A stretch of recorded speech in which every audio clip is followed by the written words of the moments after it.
2 రోజులు పండగ ఉన్నందువలన అడ్వాన్స్గా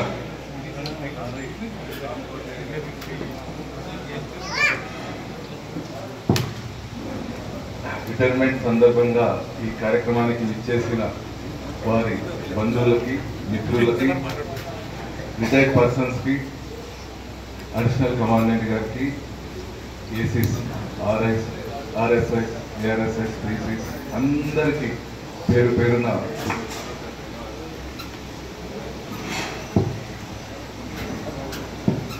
ఇప్పటికే నేను చాలా అయిపోయింది. కోటయ్య గారి గురించి అందరూ అన్ని విషయాలు షేర్ చేసుకున్నారు. నా ఎక్స్పీరియన్స్ ఒక 2 మినిట్స్లో, ఏ కమాండెంట్ గారు ఉన్నా కానీ పొద్దున్నే గ్రౌండ్కి వస్తే కమాండెంట్కి ఒక కళ వచ్చింటుంది రాత్రి.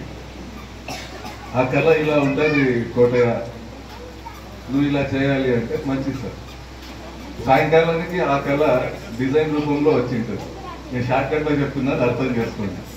ఎంత కష్టం ఉంటుందో ఆ పని ఖచ్చితంగా సాయంకాలం వరకు కమాండెంట్ గారు చెప్పిన విధంగా ఇంకా అంతకంటే బెస్ట్గా చేసి చెప్తాడన్నమాట. ఇది నేను ఛాంబర్లో చాలాసార్లు కమాండెంట్ అప్రిషియేట్ చేస్తే షేక్ హ్యాండ్ తీసుకుంటే చూసిన సందర్భాలు ఉన్నాయి. ప్రాక్టికల్గా చూశాను కాబట్టి ఇంత ఇదిగా చెప్పగలుగుతున్నాను.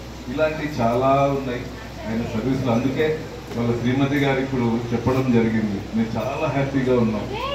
చాలు, అంత మనస్ఫూర్తిగా ఒక ఉద్యోగంలో ఎప్పుడైతే మనం ఇన్వాల్వ్ అవుతామో ఆటోమేటిక్గా మా కుటుంబం కూడా చల్లగా సుఖంగా ఉంటుంది.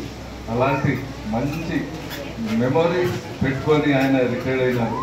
ముందు ముందు సుఖంగా ఆయురారోగ్య ఐశ్వర్యాలతో ఉండాలని కోరుకుంటూ, అలాగే ఇంత క్రమశిక్షణతో ఈ ఉద్యోగ బాధ్యతలు 40 ఏళ్ల పైన చేసినందుకు ఒక స్ఫూర్తిగా మన వాళ్ళకు కూడా ఈ స్ఫూర్తిగా తీసుకొని ఎలా సక్సెస్ అయ్యారు, ఎలా ఇంతమంది ఇతని గురించి గొప్పగా చెప్తున్నారు అనేది మనం స్ఫూర్తిగా తీసుకొని మన ఉద్యోగ బాధ్యతలు కూడా చక్కగా నిర్వర్తిస్తూ వీళ్ళ ఫ్యామిలీ అంతా చల్లగా ఉండాలని మనస్ఫూర్తిగా కోరుకుంటూ, అందరూ వచ్చినందుకు, ఇంతసేపు ఓపికగా ఉన్నందుకు మనస్ఫూర్తి ధన్యవాదాలు తెలుసుకుంటూ అందరికీ విందు ఉంది మనస్ఫూర్తిగా ఆరగించి పోవాలని కోరుకుంటున్నాను. Thank you.